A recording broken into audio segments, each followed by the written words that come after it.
आज आखा तीज के इस अवसर पर भील प्रदेश के कोने कोने से पहुंचे हुए इस क्रांतिकारी जनसैलाब में मेरी ओर से हृदय की गहराई से जोहार धन्यवाद करता हूं। आज सबसे पहले मैं उन पुरखों को याद करूंगा जिन्होंने सदियों पहले इस समाज की लड़ाई लड़ी थी, और साथ में उन पुरखों को भी याद करूंगा जिन्होंने अलग भील प्रदेश की मांग रखी थी। आज यह लड़ाई फिर से शुरू हुई, हक अधिकार की लड़ाई है, जिसके अंदर सदियों पहले हमारे पुरखे, जिनके इतिहास को हमें जानने की जरूरत है कि ये पुरखे जो अंग्रेजों, राजा रजवाड़ों और सामंतवादी सोच के खिलाफ भी लड़े थे, और ऐसे लड़े थे जिनकी बदौलत हमें कई सारे अधिकार मिले थे। और आज उस लड़ाई को आगे लाने के लिए ये जो पीढ़ी है वो आगे आई है। भील प्रदेश की मांग कोई नई मांग नहीं है। 1818 से पहले भी मानगढ़ की पहाड़ी के अंदर गुरु गोविंद महाराज के नेतृत्व में लाखों लोग इकट्ठे हुए थे और भजनों के माध्यम से जन जागरण करते थे, और उसके माध्यम से हमारे लोगों को इकट्ठा करके अलग भील प्रदेश की मांग रखी गई थी। मैंने राजस्थान की विधानसभा के अंदर पिछली बार जब सत्र चला था तब कहा था, पत्र तो नहीं लिख पाया था, लेकिन राजस्थान की सरकार के अंदर भजन लाल जी मुख्यमंत्री के सामने आंखों से आगे मिला के कहा था कि आदिवासी मेरा धर्म है, जोहार मेरा अभिवादन है, प्रगति मेरी पूजा है, तीर कमान मेरी पहचान है, अम्बेडकर बिरसा मेरा स्वाभिमान है, और भील प्रदेश मेरा अधिकार है, और यह अधिकार हम लेकर रहेंगे। यह बात राजस्थान की विधानसभा के अंदर कही थी। और उसके बाद में मैं मानता हूं कि तमाम गांव गांव गली गली मोहल्ले में जब दक्षिणी राजस्थान के अंदर जन जागरण शुरू हुआ तो एक ही नारा गूंज उठा कि भील प्रदेश चाहिए, और धीरे धीरे मध्य प्रदेश के अंदर जयस नाम का एक तूफान पैदा हुआ, और जयस के अंदर ऐसे कई क्रांतिकारी लीडर हुए जो समाज को एक करने का काम कर रहे थे। लेकिन बाद में मुझे लगा कि जब जयस उफान पे आया, एक था दिखाने की जरूरत हुई, तब जयस के अंदर कई ऐसे सामाजिक लीडर थे जो अलग अलग वर्चस्व की लड़ाई में बढ़ते गए, और इस सामाजिक लीडर ने यह नहीं सोचा कि जिस जमीन से हम उठे, जिन लोगों ने जिन आशा और विश्वास के साथ में हमें आगे लिया और जिस समाज के राह पर पहचान बनाई, और उस समाज का दामन छोड़ के अन्य लोगों के साथ में गए जब हमें अपनी जरूरत महसूस हुई।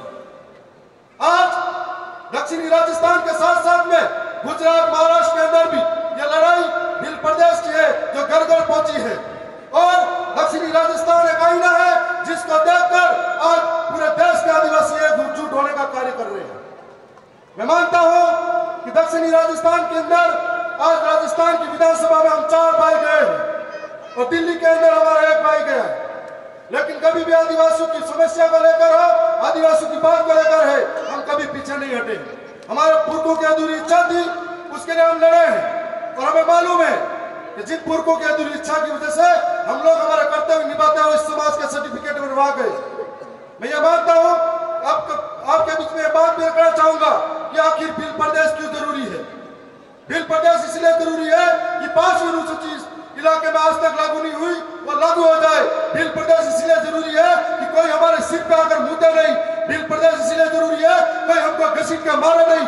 भील प्रदेश इसलिए जरूरी है कोई हमारी बहन बेटी को जिंदा रखना नहीं। भील प्रदेश इसलिए जरूरी है कि कार्तिक भील जैसे को मारे नहीं। भील प्रदेश इसलिए जरूरी है कि मटके से पानी छूने से मारे नहीं। भील प्रदेश इसलिए जरूरी है कोई हमारे पुरखों की विरासत, जल जंगल जमीन को छीने नहीं। इसलिए भील प्रदेश जरूरी है।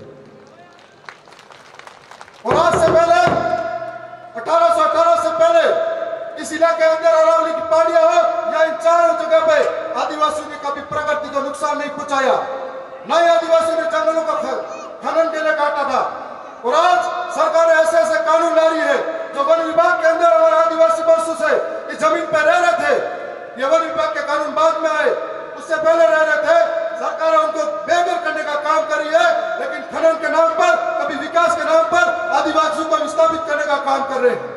और कभी कभी जब हक की बात करते हैं तो नक्सलवादी कहकर उन्हें मारा जाता है, जिस तरह के मध्य प्रदेश के अंदर बेगा जनजाति को, आदिवासियों को मारा जा रहा है। तो यदि हमारा भील प्रदेश होगा, हम लोग सुरक्षित होंगे, हमारा अधिकार बचा पाएंगे। और भील प्रदेश तब बढ़ेगा जब हर एक घर घर में बिरसा मुंडा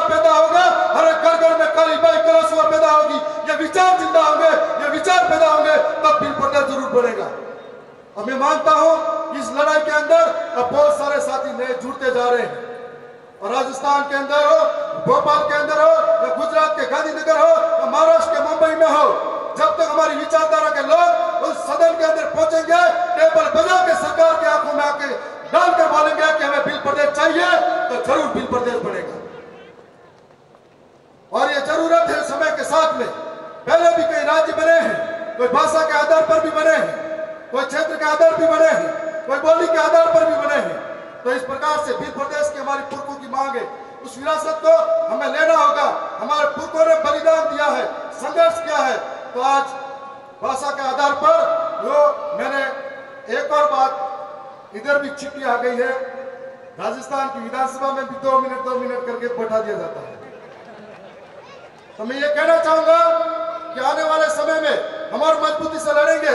मैं जिस समाज के सर्टिफिकेट से राजस्थान की विधानसभा में हूं, हमारे ऐसे ही समाज के सारे लोग यदि बिल प्रदेश की मांग करते हैं, 5वीं अनुसूची को धरातल पर लागू करने की बात करते हैं, विकास के नाम पर विस्थापित हो रहे समाज की बात करते हैं, तो जरूर बिल प्रदेश बनेगा।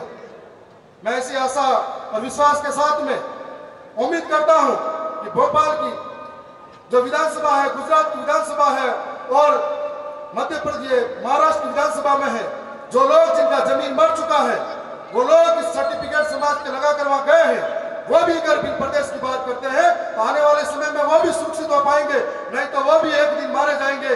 क्योंकि हमें हमेशा हमारे लोगों द्वारा लड़वाया गया। कंटिया मामा, बिरसा मुंडा और ऐसे कई तमाम योद्धा हुए जिनको हमेशा अपने ही लोगों के द्वारा षड्यंत्र करवाया गया, आपस में लड़वाया गया। इसलिए हमें हमारे समाज के लिए जब भी जाजम की बात है तो बिखरना नहीं है। और आज पूरे देश के अंदर 11 करोड़ आदिवासी है, लेकिन जितने आदिवासी हैं उतने संगठन बना चुके हैं, जितने आदिवासी हैं इतने झंडे चोली लेके घूम रहे हैं। यदि सारे लोग एक जाजम पर आएंगे तो जरूर अपने सपने साकार होंगे। मैं इसी बात के साथ में अपनी वाणी को ही विराम देता हूँ। जोहार।